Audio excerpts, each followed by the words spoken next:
장르가머니 이번 주 브리핑입니다. SKT 해킹 유심 교체 서비스 시작. 한국통신사 사상 초유의 사태가 발생했습니다. 무려 2,300만 명 가입자를 보유한 SK텔레콤 시스템이 대규모 해킹 사고가 벌어진 건데요. 이번 사태로 전체 용량 9.7GB, 책 9,000권 분량의 고객 유심 정보가 유출됐습니다. SK텔레콤은 유심 무상 교체를 진행한다고 밝혔는데요. 그런데 재고 확인은 제대로 못했나 보죠. 고객들이 유심을 찾아 여기저기 헤매이는 상황인데요. 게다가 해킹 초기 늦장 대응 의혹이 드러나면서 이용자들의 불안이 분노로 바뀌고 있다고 합니다. 자세한 이야기 잠시 후 이주앤머니에서 함께 짚어보도록 하겠습니다. 현지 시간으로 지난 4월 24일 미국 워싱턴에서 한미통상협의가 열렸습니다. 분명 관세 조정을 위한 자리였는데 갑자기 환율이 튀어나왔는데요. 미국이 왜 그러냐고요? 원화가 급락하면서 상대적으로 한국 제품이 저렴해졌는데요. 한국의 수출 경쟁력이 높아지자 미국의 무역 적자가 커진다는 거죠. 그런데 만약 미국의 바람대로 원화 가치가 급격하게 올라간다면 반대로 수출 위주의 한국 경제가 큰 타격을 입게 될 텐데요. 1985년 일본을 장기 불황에 빠지게 했던 플라자 합의도 유사한 방식이었죠. 안 돼! 한국 1인당 GDP 내년 대만에 역전당한다? 국제통화기금 IMF에서 뼈아픈 경고를 내놨습니다. 최근 대만은 첨단 산업 포항에 힘입어 안정적인 경제 성장률을 보이고 있습니다. 반면 우리나라는 저성장 국면에 진입한 상황에서 미중 무역 갈등 여파까지 산 넘어 산인 상황입니다. 근데 역전의 민족하면 원래 대한민국 아니겠습니까? 제도약을 위한 과감한 변화, 구조적 혁신을 기대해 봅니다. 화제의 밈으로 이주의 경제를 알아보는 이코노밈! 20대 시절 김태희 씨 사진입니다. 이 화제의 이유가 예뻐서인가요? 화제가 된 이유, 바로 이 메로나의 크기 때문인데요. 해마다 가격은 비싸지는데 용량은 줄어드는 요 아이스크림. 올해 1분기 생활필수품 가격 조사 결과 전분기 대비 가격이 상승한 품목 2위가 바로 아이스크림이라죠. 지난해 말보다 무려 4.5%나 올랐는데요. 다가오는 여름 역대급 폭염이 예고돼 있다고 하는데 아이스크림 너마저 자꾸만 작아지고 비싸지면 저는 무슨 낙으로 이 여름을 버티죠?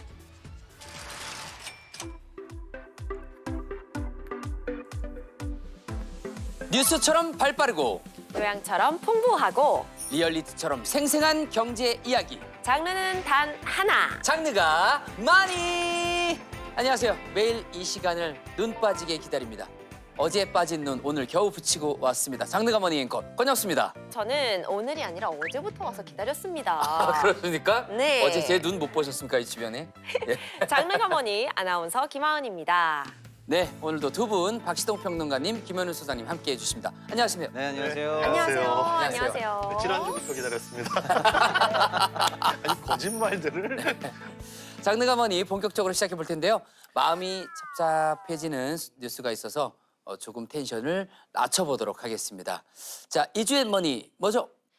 지난 한 주 동안 아주 이 뉴스만 나왔습니다. 그리고 제 주변에 힘들어하시는 분들 너무 많아요. 바로 SK텔레콤 내부 서버가 악성 코드로 해킹을 당해서 고객들의 유심 정보가 유출됐다는 소식인데요. 지난 18일 가입자 유심 정보 일부가 해킹당한 겁니다. SK텔레콤이 결국 이용자 2,300만 명 모두에게 유심을 무료로 바꿔주기로 했습니다. SK텔레콤의 대응을 놓고도 가입자들의 불만이 갈수록 커지고 있습니다.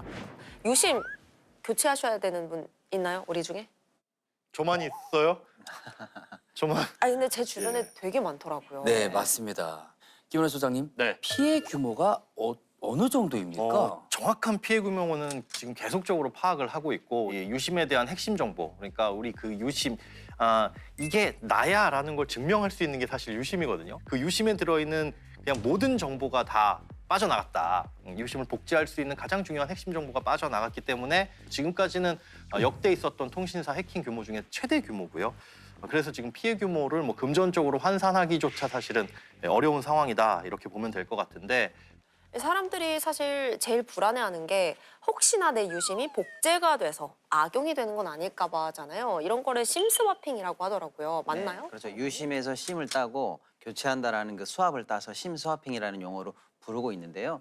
복제된 내 유심을 가지고 이제 다른 핸드폰에 딱 끼면 마치 원래 있던 유심이 작동하는 것처럼 내 폰이 이렇게 복제되는 이런 현상을 우리가 심스와핑이라고 하는데요. 이번 사태로 가장 우려되는 게 바로 이 유심 복제, 심스와핑이다. 이렇게 지금 평가가 되고 있습니다. 아, 그럼 그렇게 복제돼서 만들어진 복제폰으로 문자도 하고 전화도 하고 뭐 앱 로그인도 할 수 있고 그런 겁니까? 네, 기존에 해킹됐던 나의 개인정보들도 있을 수 있거든요. 계좌번호라든지 다른 어떤 사이트의 아이디라든지 비밀번호라든지 이런 것들이 사실은 노출돼 있을 경우가 많아요. 은행이라든지 이런 사이트에 원래 있었던 해킹 정보, 아이디라든지 이런 걸 가입을 하고 거기서 인증을 요구할 때 내가 새롭게 복제된 이 핸드폰에서 인증 절차를 수행한다. 그러면 새 핸드폰으로 이제 계좌 정보, 로그인이 다 가능해지고 그럴 경우에 은행 계좌에서 돈도 빠져나갈 수 있고 내 중요한 어떤 사이트에서 내 다른 정보들도 빠져나갈 수 있는 이런 정도까지도 사실은 이론적으로는 우려되는 상황이긴 합니다. 아, 그래서 이게 집 주소가 털린 게 아니라 집 도어락 비밀번호가 털린 수준이다라는 말이 나오는 거군요. 근데 뭐 어쨌든 아직까지는 이번 해킹으로 인한 직접적인 피해가 신고되지는 않고 있다는 거죠? 네, 그 유심 복제로 인한 어떤 피해 사례는 신고되지 않고 그런 사례도 없는 것으로 지금 확인이 되고 있거든요. 그런데 뭐 지금 아직까지 기간이 그렇게 오래되지는 않았으니까 단정할 수는 없는 상황인 거죠. 저희 팀장님이 SK텔레콤을 사용 중이셔서 유심을 교체하러 가셨는데 당장 재고가 없다. 그래서 유심 보호 서비스에 일단 가입을 해라라고 안내를 주셨대요. 그러니까 소비자들이 지금 당장 할 수 있는 게 그거일까요? 이 유심 보호 서비스라는 게 지금 내가 가지고 있는 개통한 이 휴대폰이 아니라면 작동하지 않도록 차단하는 시스템이에요. 이거를 가입해 두는 방법밖에는 사실 없긴 하지만 SK텔레콤에서도 지금 공지를 한 게 그 시스템은 완벽하게 안전하다. 피해를 완벽하게 보호를 할 수 있고 그 시스템에 가입하게 되면은 거기서 발생하는 피해에 대해서는 그 이후에는 우리가 보장을 해주겠다라고는 하고 있거든요. 근데 문제는 이 유심 보호 서비스를 가입하시게 되면 해외에서 데이터 로밍이 안 됩니다.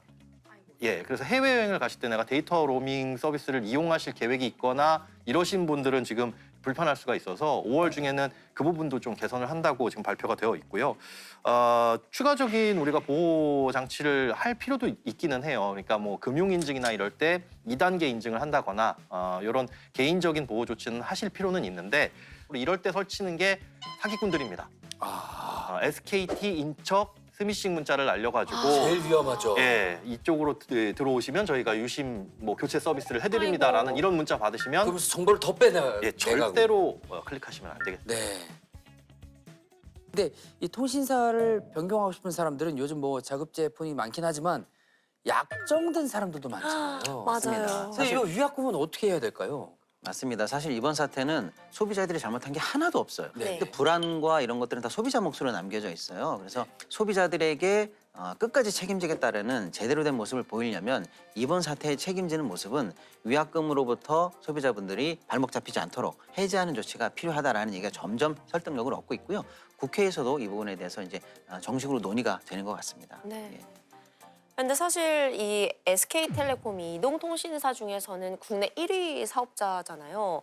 근데 보안이 이렇게 취약하다는 게 저는 사실 이해가 잘 안 되더라고요. 저도 이 부분이 잘 이해가 안 네. 돼요. 네. 저도 좀 이해가 안 돼서 좀 찾아봤는데요. 작년도 SK텔레콤의 영업이익이 1조 8천억이 넘습니다. 예. 엄청나군요. 그렇죠. 근데 다른 이동통신사 두 개사는 약 네. 8천억대의 영업이익을 봤어요. 쉽게 말하면 다른 회사보다 2배 이상 돈을 많이 벌었다 이렇게 보시면 되잖아요. 그 다른 두 회사를 합쳐도 안 합쳐도 되네요. SK한테 안 이야. 됩니다. 네네네. 예, 그렇게 많이 돈을 벌었는데 네. 이런 보안 관련한 데는 얼마나 투자를 했나 봤더니 작년에 보안에 쓴 돈이 600억 정도로 지금 현재 추산이 돼요. 네. 반면에 KT는요 1,200억 이상을 지출한 걸로 나옵니다. LG U+도 630억 정도를 투자한 걸로 보입니다. 네. 즉 다른 회사보다 돈을 2배 이상 벌었는데 보안 서비스에는 그 절반밖에 투자하지 않았다라고 해서 소비자분들이 지금 비판을 사고 있는 거죠. 돈벌이에만 집중한 나머지 소비자 보호라든지 안전한 서비스를 만드는 데에는 덜 투자한 거 아니냐라는 비판을 사고 있고 한편으로 SK에는 임원급들이 약 113명 있는 걸로 조사가 됐어요. 네. 그런데 보안 관련해서 제일 높은 직위에 있는 분이 정보보호실장이라는 분인데 그분이 이 113명 임원급에 들어가지 않는 것으로 밝혀졌어요. 그러니까 뭐냐? 돈 버는 부서, 인사하는 부서, 뭐 다른 기술 발전하는 부서 사람들은 높은 직위와 권한을 주고 고객을 보호해야 되는 정보보호 쪽 관련한 임원들은 상대적으로 지위가 낮거나 발언권이 적은 거 아니냐. 그러다 보니까 구조적이면서 정책적으로 SKT가 인식이 너무나 나이브했던 거 아니냐라는 비판을 지금 받고 있습니다. 네. 어쨌거나 이번 SK텔레콤이 이번 사건으로 인해서 타격이 굉장히 클 것 같습니다. 네. 지금 이미지도 상당히 안 좋아지고 있고 그다음에 이번 사고가 발생하면서 SKT의 지금 대처도 논란이 되고 있거든요. 네. 지금까지 나온 얘기는 너무 늦게 신고를 했다. 네. 24시간 이내에 신고를 해야 되는데 40시간 넘어서 신고를 했다는 게 가장 먼저 이제 비판의 대상이 됐는데 네. 문제는 그 신고한 것마저도 축소 신고를 했다. 라는 것도 지금 밝혀지고 있어요. 해커로 추정되는 이 불상해자에 의해 파일 유출 의심 정황이 있습니다. 그러면서 지금 과기부의 뭐 피해 지원 서비스라든가 아니면 후속 조치 지원이라든가 이런 정부 지원은 원하지 않는다라고 최초에 얘기를 했거든요. 네. 이렇게 지원이 필요 없다라고 얘기를 하다 보니까 이거 혹시 안에서 어떻게 수습하려고 하다가 알고 보니 규모가 너무 커져가지고 그때 돼서 이제 발표를 한 거 아니냐. 어쩔 수 없이. 어쩔 수 없이 너희들끼리 알아서 덮으려고 하다가 이거 문제가 커지니까 드러나게 된 거 아니냐라는 비판을 지금 피할 수가 없어서 SKT에 대한 사람들의 신뢰라든가 이런 인지도 자체가 굉장히 이제 안 좋은 쪽으로 흘러갈 우려가 있습니다. 특히 이제 SKT는 과거에 이제 011이었을 때 사실은 그때서부터 쭉 그 프리미엄 고객으로 남아 계신 분들의 로열티가 굉장히 강한 회사입니다. 그러니까 SKT의 오늘의 SKT를 만든 것은 고객과의 오랜 동안 다져진 신뢰와 로열티 이게 사실은 손에 잡히지 않는 무형의 재산이자면 굉장히 큰 재산이거든요. 네네. 근데 이번에 사고가 났고 수습하는 과정에서 또 대처하는 모습에서 이 부분이 상처를 입었다라는 게 업계에서는 굉장히 좀 큰 손실로 보고 있습니다.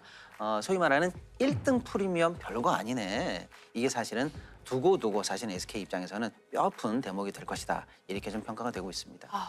근데 피해 보상액만 해도 어마어마할 것 같습니다. 네, 아직은 정확하게 피해가 얼마다 이렇게 사실은 확인된 사실은 아직은 없기 때문에 2차적으로 피해 보상액까지도 추정하는 것은 조금 무리이긴 합니다만은 네.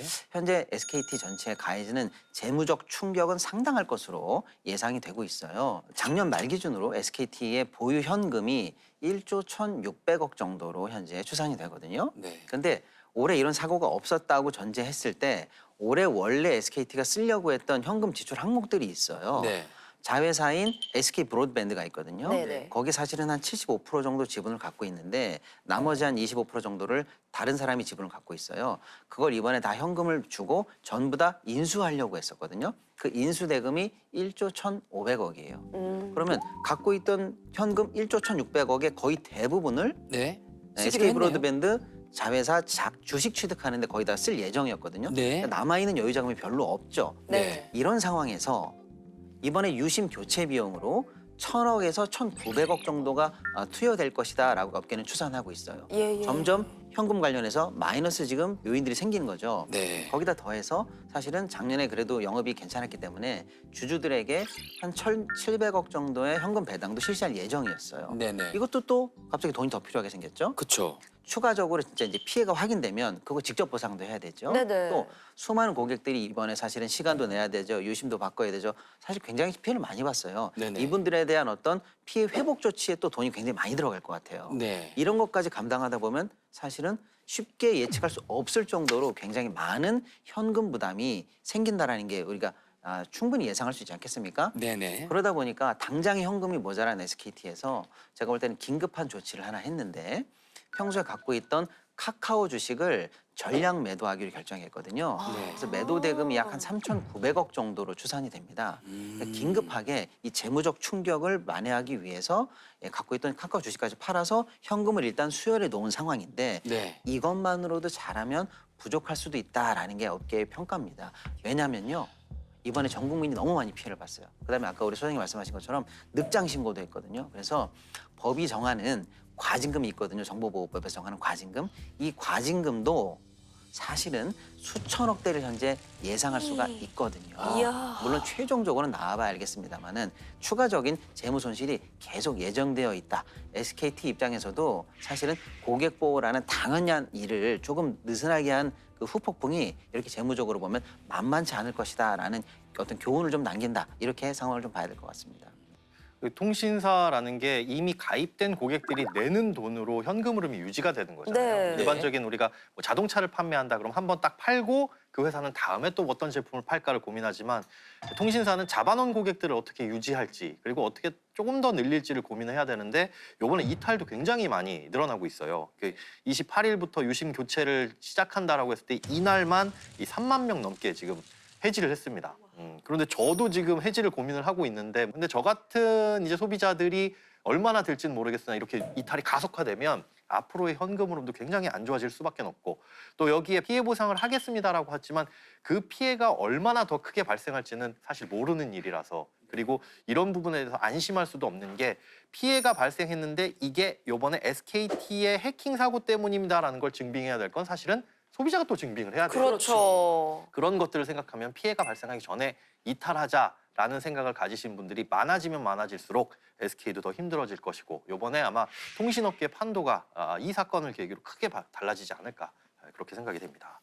사실 우리가 아까 말씀드린 어떤 사고의 확률 같은 거 일어날 수 있는 끝단에 대한 시나리오를 예측해 봤잖아요. 그런데 아직 사실 일어나지는 않은 상황입니다. 이론적으로 가능한 얘기라는 얘기죠. 네네. 그러니까 현 단계에서 더 큰 피해를 막고 최선을 다해서 사태를 잘 수습하는 게 그만큼 중요하다는 거예요. SKT 입장에서는 그동안 프리미엄 이미지를 갖고 있었는데 이번에 사실은 끝까지 책임지겠습니다. 이런 문구를 정부에 걸었는데 현장에 갔던 유심도 부족해, 안내도 부족해. 어쨌거나 수습 과정에서 프리미엄 이미지에 많은 손상을 줬어요. 근데 소비자들이 만족할 만큼 사태 수습을 얼마나 빨리 그리고 정확하게 최선을 다해서 하느냐가 앞으로 SKT 입장에서는 굉장히 중요한 생존의 바로미터가 될 것으로 보입니다. 와, 아니 들으면 들을수록 너무 심각한 상황이라서. 그렇죠. 어떤 참- 일이 벌어질지 모르니까요. 네, 부디 이 사태가 더 큰 피해 없이 무사히 지나가길 바랍니다. 여러분의 의견 유튜브 댓글로 많이 달아주시고요. 바로 다음 코너로 넘어가 보겠습니다.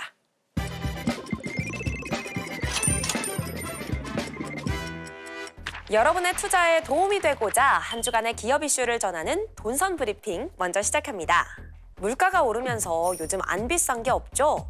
그래서 이젠 이커머스가 아닌 리커머스, 중고거래 플랫폼이 급성장하고 있습니다. 명품과 한정판 스니커즈, 또 전자기기까지 중고거래 품목도 무척 다양해졌는데요. 이커머스 기업들은 중고거래 전용 앱을 론칭하거나 성능엔 이상이 없지만 소비자가 반품한 리퍼비시 제품, 자체 인증 리퍼 판매관을 여는 등 리커머스 시장 정상을 향해 전력 질주를 하고 있습니다.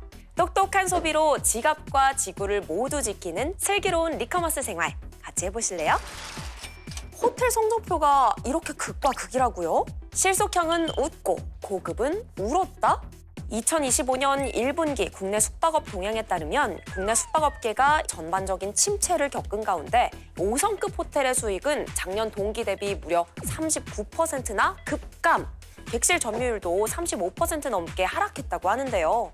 반면 1, 2성급 실속형 호텔은 평균 객실 요금과 객실 점유율이 나란히 오르며 희비가 엇갈렸습니다. 경제 불황에 지친 소비자들이 고급보다 가성비를 택했기 때문일까요? 경제 불황 한파에 떨고 있는 숙박업계, 따뜻한 봄 기운과 여름 휴가철을 맞으면서 쑥 올라가기를 기대해봅니다. 나는 강아지랑 풀빌라에 호캉스까지 간다? 펫시장, 여행족을 잡아라! 이제는 반려동물도 가족, 펫과 패밀리의 합성어, 일명 펫팸족을 위한 여행시장이 쑥쑥 성장하고 있습니다. 펫 전용 비행기 좌석과 리조트까지 프리미엄하게 여행사들은 앞다투어 반려동물과 함께하는 투어 상품을 출시하고 펫 여행 전문 가이드인 펫가이더도 등장했습니다. 점점 다양해지는 반려동물 시장, 돈선체크에서 지금 바로 확인하시죠. 자, 이번엔 돈이 모이는 핫플레이스를 찾아가는 시간이죠. 돈선체크 코너입니다. 자, 혹시 이 중에 네. 강아지 키워보신 분? 예, 저 키워봤습니다. 네, 저도요. 저는 강아지는 못 키워봤고 병아리 키워봤습니다. 아이고. 전 닭 만들었어요. 진짜요? 네. 쉽지 않은 일인데. 네, 집에서 키우기가 나중에 곤란해져서 시골에 계신 할머니께 보냈는데 네. 백숙이 돼서 아이고 그런 추억이 또. 너무 슬퍼서. 저는 앵무새 키웠었거든요. 이렇게 조류? 그리고 여기 강아지. 네네 그렇습니다. 네. 저는 지금은 아파트 살고 있는데 예전에 단독주택 살 때는 마당이 있었기 때문에 네. 진돗개 같은 대형견을 8마리까지 키워본 적이 있습니다. 동물원 아닌가요? 그 정도 수준이면? 아니 이렇게 반려동물을 키우시는 분들 요즘 네. 정말 많잖아요. 네. 반려동물 양육 인구가 1,500만 명을 넘었다고 합니다. 와. 근데 혁수 씨 곧 여름이고 네. 휴가철도 다가오는데 반려견 가족들은 강아지 데리고 여름 휴가 가려면 어떻게 가야 될까요? 부모님이 휴가 가실 때는 아기들이 저희 집에 와 있고요. 제가 휴가 갈 때는 당연히 또 부모님 댁으로 가서 지내고. 네. 같이는 안 가나요? 같이 가는데 무박으로 잠시 그냥 여러 가지 확인해야 될 게 굉장히 많습니다. 뭐 식사도 그렇고 뭐 숙박도 그렇고 혹시 조금만 부지런하면 충분히 반려견과 함께 재밌는 여행 갈 수 있거든요. 네. 혁수 씨가 조금만 더 부지런해지면 돼요. 그걸 못 해가지고 일일이 다 전화하고 일일이 다 체크하고 혹시나 또 피해가 되는 그런 부분이 있을까 봐. 이렇게 조심스럽고 염려가 돼서 네네. 쉽게 시도하지 못했던 분들을 위해서 최근에 반려동물이랑 동반 여행을 할 수 있는 서비스들이 또 늘어나고 있다고 합니다. 그러면 조금 부지런해지면 된다는데 그 역할을 누가 해준다는 거잖아요. 맞습니다. 어떻게 하면 되는 겁니까, 저는? 다 오늘의 영상을 보시면 답이 있습니다. 그렇습니까? 오늘 돈선 체크에서는 저의 후배인 삐약삐약 병아리 이수빈 아나운서가 반려동물과 함께 여행하는 법에 대해서 알아봤다고 하는데요. 직접 다녀왔대요. 함께 만나보시죠. 네.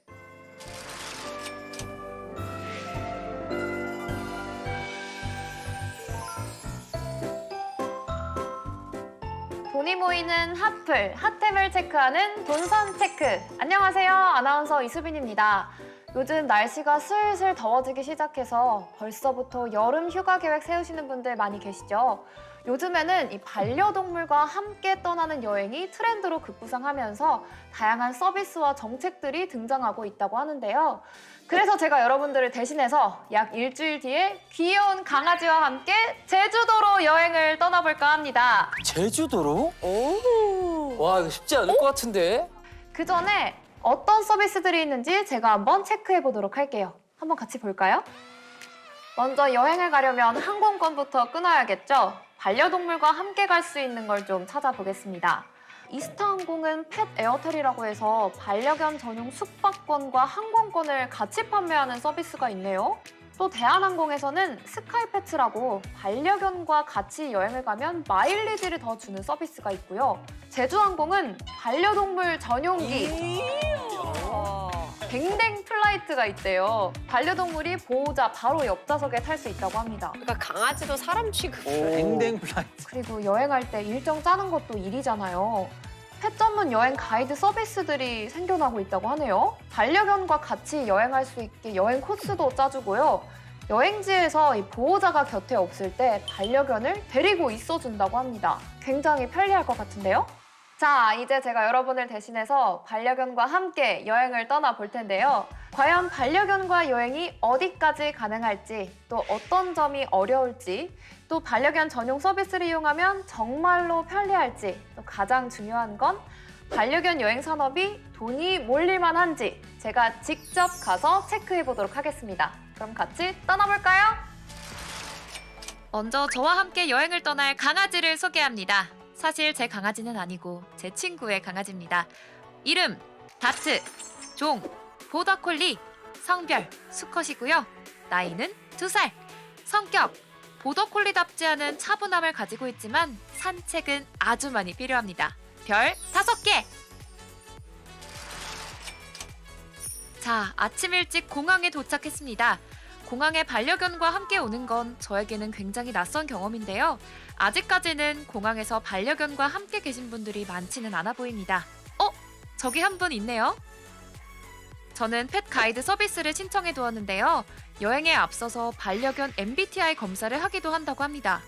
반려견의 성향을 파악해서 맞춤형 여행을 제안한다고 해요.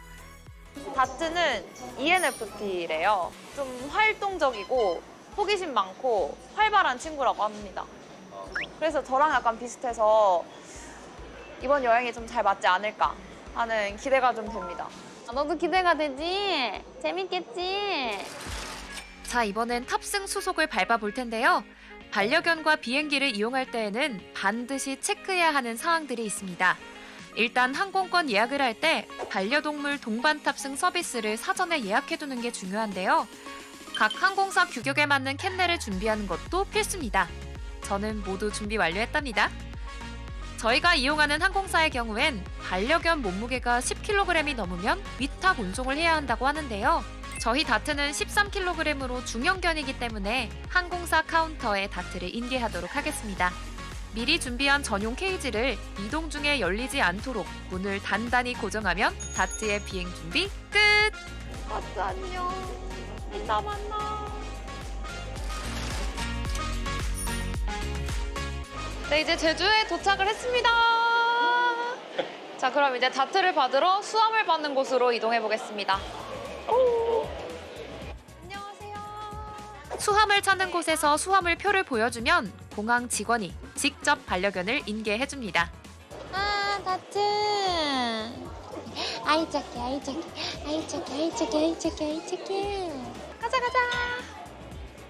안녕하세요. 어머.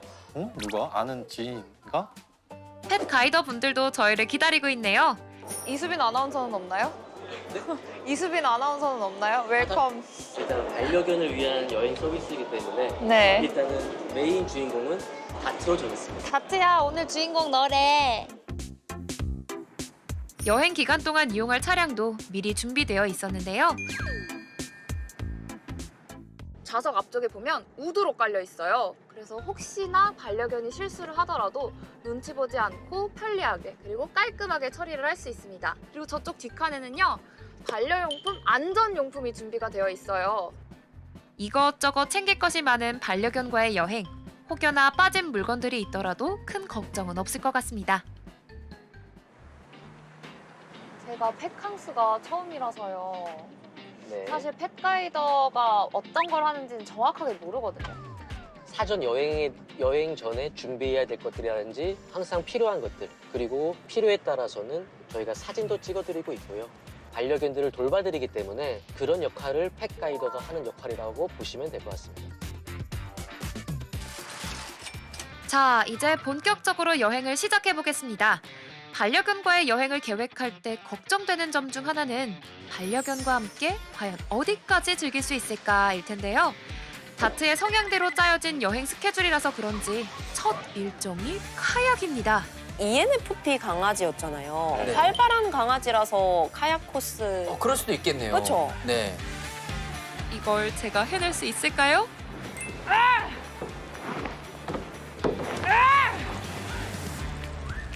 다트와 함께하는 액티비티 장소에 도착했어요. 와! 근데 지금 손에 들고 계신 건 뭐예요? 안전을 위한 구명조끼 그리고 롱 리드줄 이거를 지금 저희가 준비하고 왔습니다. 제가 이렇게 구명조끼를 입고 올 동안 우리 다트도 안전하게 구명조끼를 가이더님께서 입혀주고 계십니다. 오! 와!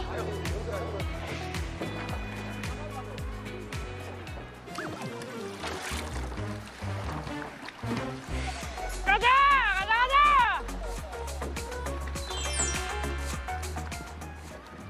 너무 힘들다 좀. 이게 지금 주인이 너무 아나운서가 좀 고생인데. 후회하는 것 같은데요. 네.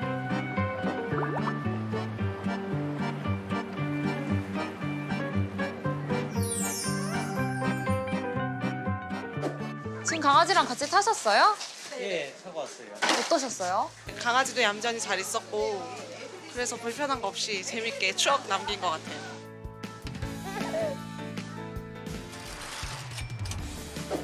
그렇다면 스릴 넘치는 속도를 즐길 수 있는 카트는 어떨까요? 아무리 활동량이 많은 다트라지만 안전을 위해서 반려견의 카트 탑승은 어려운데요. 그런데 제가 카트를 참 좋아합니다. 이거 어떻게 방법이 없을까요? 아나운서님이 재밌게 즐기다 오시는 동안 제가 다트는 잘 보고 있겠습니다. 대표님 잘 부탁드립니다. 안녕 다트 안녕. 들어보시면 됩니다.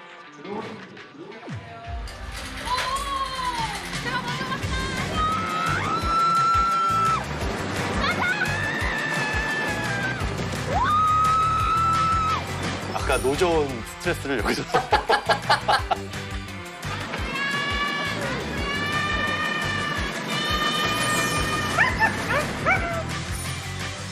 타고 싶지 않으세요? 타고 싶은 마음도 당연히 들지만 반려인들이 제대로 된 재미있는 여행을 할 수 있는 동안 제가 오히려 다트를 케어할 수 있게 돼서 오히려 더 만족감을 드릴 수 있으니까 저는 더 좋은 것 같습니다. 어떠셨어요? 오! 저렇게 맡아주시니까 반려견과 함께 할 수 있는 코스가 굉장히 안 하실 많은데요. 것 같아요. 네. 그렇다면 음식점은 어떨까요? 이번에는 펫가이더의 안내에 따라서 반려견 동반이 가능한 식당에 도착했습니다.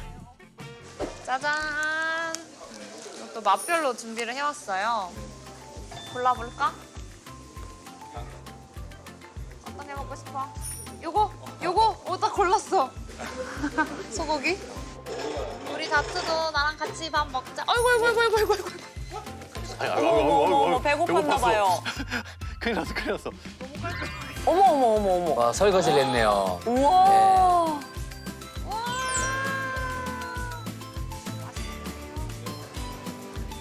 저와 다트 모두 각각 좋아하는 메뉴를 마음껏 즐길 수 있었습니다.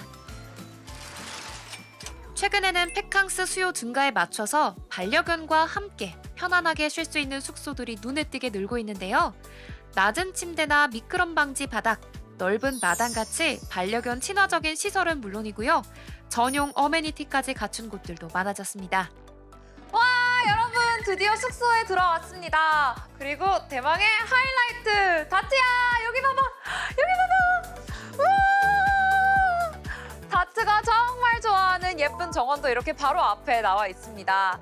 그리고 산책 코스들도 정말 잘 조성이 되어 있어서 우리 다트도 진짜 좋아할 것 같아요. 그치, 다트야? 어느덧 여행의 마지막 일정, 제주도의 금오름을 찾았습니다. 금오름은 해발 427.5m 정도의 제주 서부 지역의 대표적인 오름인데요. 건강한 반려견이라면 충분히 오를 수 있는 곳이라고 합니다. 이렇게 비바람이 치지만 한번 가보겠습니다. 오! 저기 보세요. 우산이 뒤집어서도 함께합니다. 지금 못 가는 곳이 없네요. 저는 반려견이 없지만 반려견을 어서 구해서 가고 싶어요. 저렇게 같이 한번 가보고 싶어요. 경치 한번 봐봐. 너무 멋져요. 다트와 함께 와서 더 즐겁네요. 이렇게 장비도 차고 안전하게 뛰어볼까? 그렇지, 앞으로 가.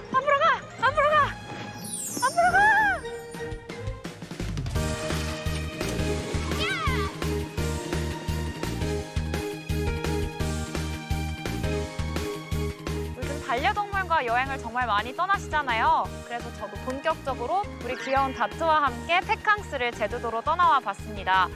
그런데 반려동물과 함께하는 여행이라 그래서 제약이 좀 많지 않을까 걱정을 좀 했는데 생각보다 너무 편리한 여행이어서 이 반려동물 시장이 성장하고 있구나라는 걸 체감을 했는데요.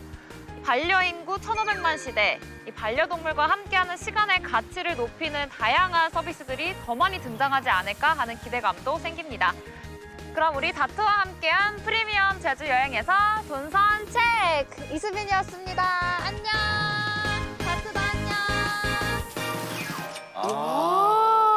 너무 재밌겠는데요? 그렇죠. 아니, 실제로 반려동물 동반 여행이 아주 늘어나고 있는 추세죠. 맞습니다. 2024 우리 한국관광공사 조사에 따르면요. 네. 최근 1년 내에 우리 반려동물과 함께 국내 여행을 떠나본 경험이 있는 분들이 무려 74.1%에 달하고요. 와. 앞으로 반려동물과 계속 여행을 떠날 의향이 있다 하는 분들도 74.6%에 달한다고 합니다. 네. 실제로 대한항공에서 조사를 저희가 해봤는데요. 동반 탑승 건수가요. 2020년에는 27,500건 정도였는데요. 57,000건으로 약 4년 동안에 100% 이상 증가하는 증가세를 보였습니다. 예전에는 반려견과 관련한 사업이면은 뭐 미용이나 네. 뭐 간식 제품들 이 정도만 생각을 했는데 강아지들 이제 유치원도 다니잖아요. 네, 맞습니다. 사회화 교육도 시켜야 됩니다. 전문 유치원 선생님이 여러 강아지들을 데리고 교육도 시켜주시고 네네. 정말 근데 요람에서 무덤까지예요. 장묘 서비스들, 이 펫 헬스케어. 사람보다 저보다 더 건강 잘 챙깁니다. 그리고 카메라 설치하신 분들 많이 봤을 거예요. 네네네. 스마트폰 앱으로 들어가서 우리 강아지 뭐 하나 또 밥도 줄 수 있고 그리고 얘기도 할 수 있더라고요. 네, 이름도 불러주고 네네. 엄청납니다. 지금 이런 서비스들이 급속도로 성장을 하고 있습니다. 이 반려동물 관련한 시장이 이렇게 계속 커져가는 것 같은데 이 시장에 제가 좀 관심을 가져봐도 괜찮을까요? 맞습니다. 반려동물의 가족화라는 용어가 있는데요. 펫 휴머나이제이션이라고 합니다. 아무튼 반려동물이 점점 가족처럼 여겨지는 것도 하나의 문화로 자리 잡고 있고요. 네. 프리미엄화가 점점 더 진행이 돼요. 우리 아이를 더 좋게, 더 고급으로 하려고 하는 견주들의 마음이 이제 점점 더 상품과 시장으로도 반영이 되고 있습니다. 2022년도에 펫 산업이 우리나라에서 대충 8조 원 정도로 추산이 됐거든요. 네. 그런데 한 4, 5년 지난 2027년은 15조 정도로 한 2배 정도로 현재 시장이 커질 것으로 예상이 아, 되고 바로 있습니다. 여기였네요. 그렇습니다. 여기입니다. 돈 나오는 데가. 아, 예, 바로 여기 같아요. 저 아이디어 있어요, 경숙 씨. 어떤 겁니까? 그 강아지들 이제 보여주는 TV 프로그램이 프로그램. 있어요. 네네. 그런 거 대비해서 이 강아지가 주목할 만한 그 대화 방법을 좀 연구해 보시는 게 어때요? 그러면은 요거 끝나고 개분장을 한번 연습해 봅시다. 강아지들한테 한 말씀 해주세요.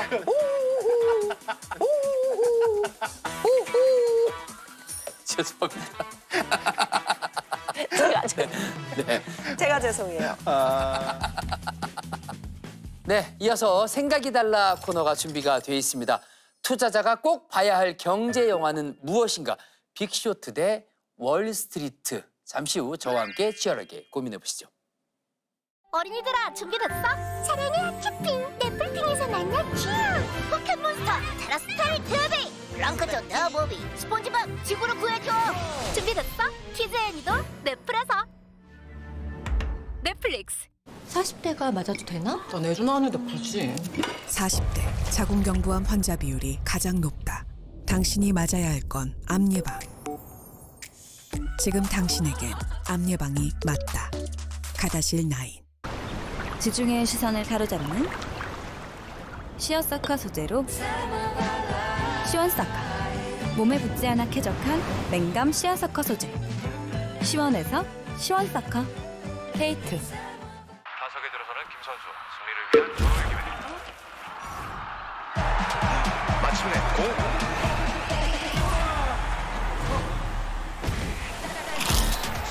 뚜껑 열면 빠져드는 리얼한 승부 프링글스.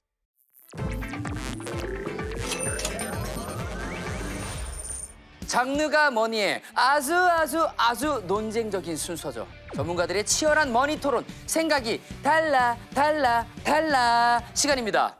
우리가 투자를 배우고 경제를 이해하는 방법은 정말 다양합니다.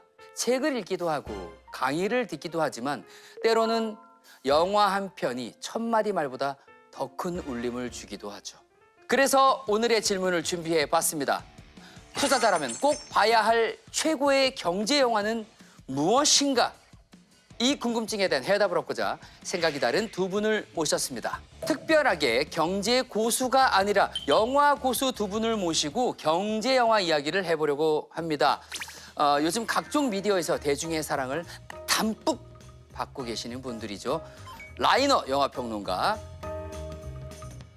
전찬일 영화평론가님 함께 해주셨습니다. 안녕하십니까? 안녕하십니까? 두 분이 조금 더 형님이시니까 혹시 네. 친하십니까? 그렇죠, 친하죠. 저 선생님하고 가깝습니다. 왜냐면 워낙 오래 봤기 때문에 네. 5년 이상을 봤고 또 이제 저한테는 평론가 선배님이신데 네. 그 대신 제가 나이 차이가 너무 많이 나고 이 경력 차이가 많이 나서 항상 네네. 선생님 이렇게 불러요. 제가 볼 때는 좀 애정의 차이는 좀 있는 것 같습니다. 제가 좀 과도하게 네. 라이너를 애정하고 우리 라이너는 저에 대해서 그냥 일주일에 한 번씩 보는 그런데 예의는 지키는 그래서 늘 그 점에서는 섭섭해하고 있습니다. 그게 그런 건 아니고요. 이게, 애정 없이 예의만 지킨다. 네. 이게 뭐냐면 선생님하고 저하고 좀 많이 연식이 달라요. 연식 공격이 나왔네요. 이거 약간 휴대폰으로 비교를 하자면 네. 저는 이제 갤럭시 S25 울트라 정도 되고요. 네네네. 선생님은 이제 애니콜입니다. 네, 요 정도 차이. 아니 뭐 저도 S23인데 네. 그 지향 자체가 네네네. 여전히 아날로그적인 스마트폰 이전 시대다. 근데 라이너님이 되게 예의가 바르진 않은 것 같아요. 이제 오늘의 주제에 대해서 본격적인 토론을 진행해 보도록 하겠습니다. 저희가 촬영 전에 미리 두 분께 최고의 경제 영화를 선정해 달라고 말씀을 드렸는데요. 단도직입적으로 질문드리겠습니다. 투자자라면 꼭 봐야 할 최고의 경제 영화는 뭔가요? 하나, 둘, 셋. 빅쇼트. 빅쇼트, 월스트리트 이렇게 나눠졌습니다. 라이너님, 투자자라면 꼭 봐야 할 경제 영화로 빅쇼트를 꼽아주셨습니다. 어떤 영화입니까? 일단 빅쇼트라는 영화는 아담 맥케이라고 하는 감독을 스타덤에 올린 그런 작품이에요.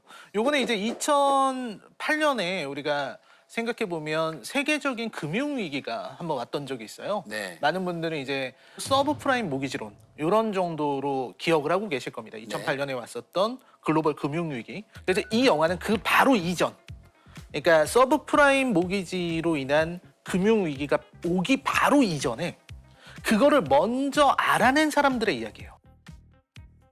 이 서브프라임 모기지 사태 들어보긴 했는데 이거 어떤 사태였습니까?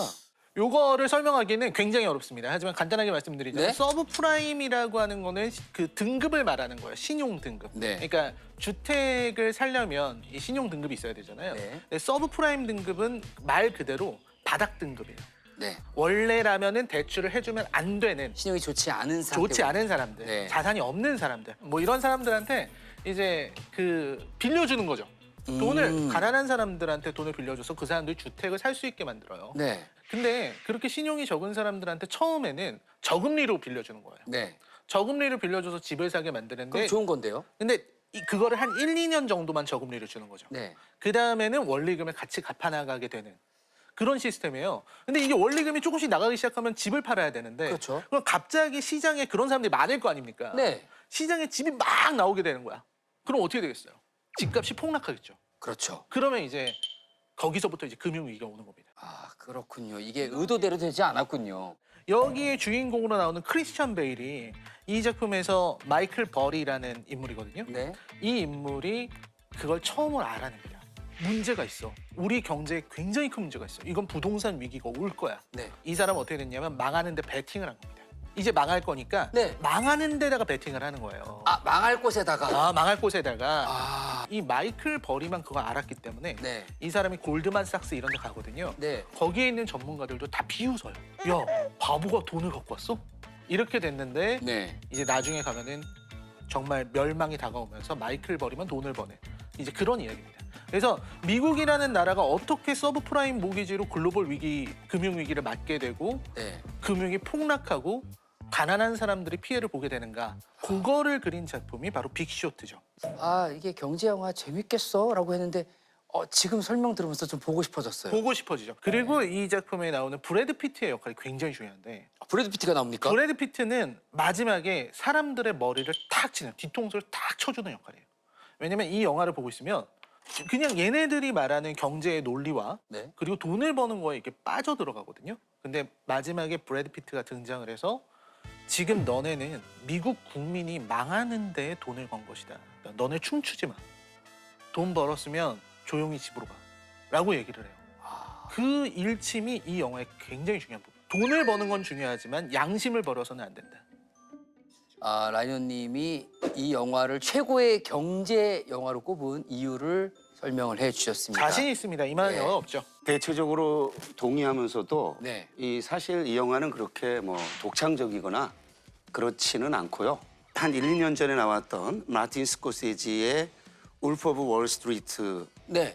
정말 많이 닮았어요. 제가 듣다 보니까 동의가 하나도 안 되는데 왜냐면 생각이 너무 달라. 이 세상에 좋은 영화, 최고의 영화들은 다른 영화의 영향을 안 받아요. 영향이란 말을 쓴 적은 없는데 받아요.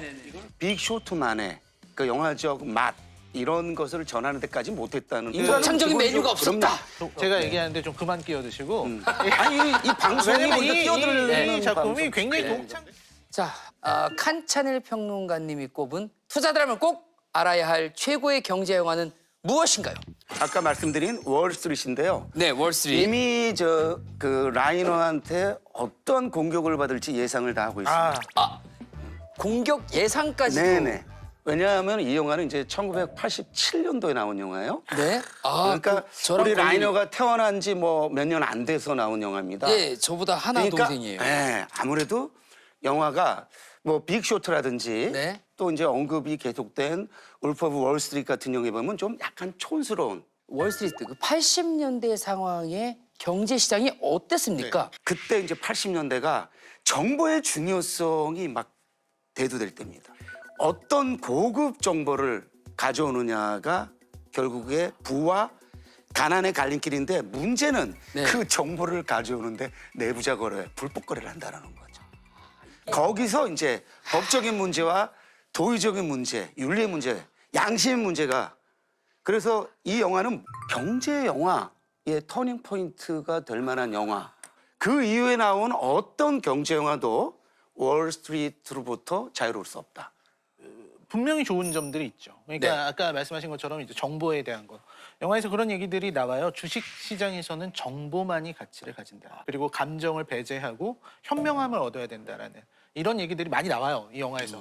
그런 부분들이 배울 만한 점이 많은 건 사실입니다. 네. 그때가 저한테는 이제 20대였는데 그때의 그 역동성이 이 영화에 잘 드러나 있습니다. 격변하는 시대였으니까요. 네네. 그리고 거기서 서민을 막 비웃는 서민들을 쫄딱 망하게 하면서 자기들은 돈 버는 것이 이게 돈의 논리다라는 주장을 당당하게 하면서 네. 막 돈을 막 벌어들이는 거거든요. 네. 그런데 그렇게 벌어들인 돈이 영원히 가겠어요?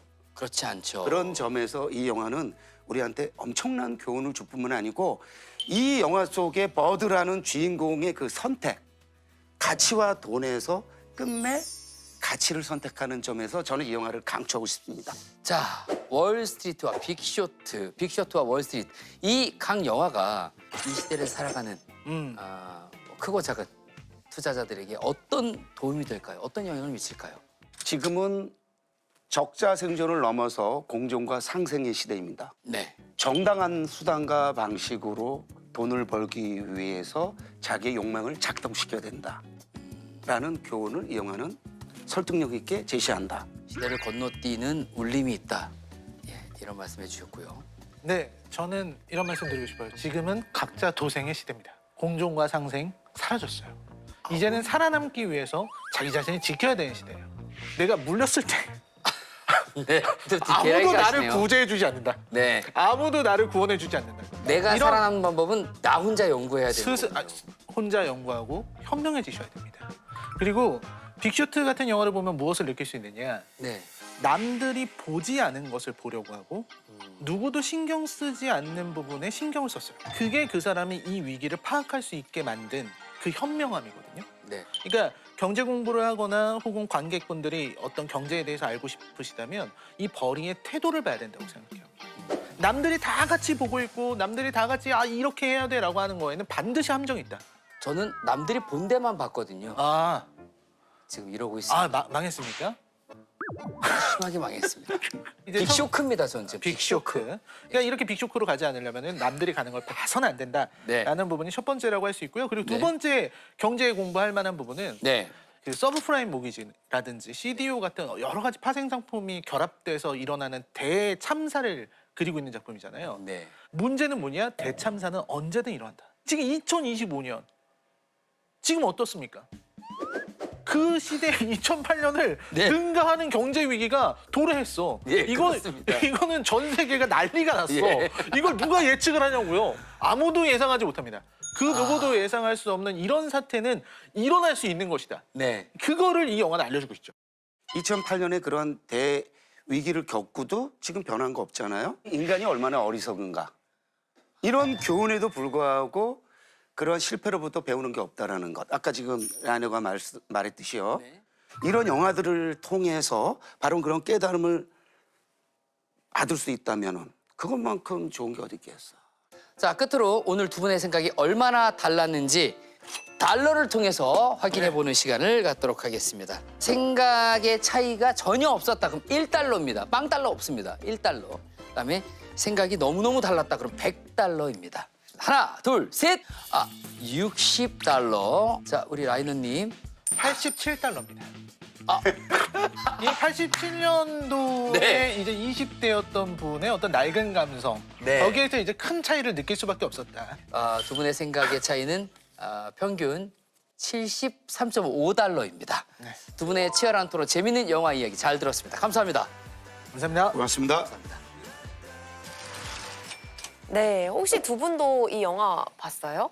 저는 빅쇼트만 봤습니다. 빅쇼트 보셨나요? 네, 저는 봤습니다. 네. 둘 다 보셨어요? 네네네. 오. 자, 그렇다면 두 영화 중에서 현재의 세계 경제의 모습과 더 닮아 있는 영화는 하나, 둘, 셋. 빅쇼. 모르겠습니다.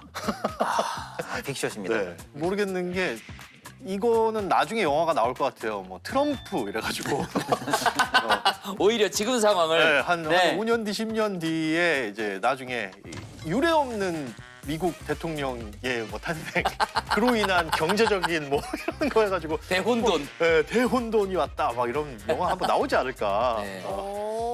제가 이 빅숏을 고른 이유는요. 사실은 아무도 보지 않았고 아무도 보고 싶어 하지 않았던 그 위기를 검증하고 그 위기에 대해서 경고하고 거기에 배팅했던 사람이거든요. 네. 지금도 사실은 굉장한 위기 신호들이 우리 세계 경제에 알람을 좀 울리고 있다라는 분석도 좀 있거든요. 그래서 위기를 보고 뭘 저희가 어떻게 해야 됩니까?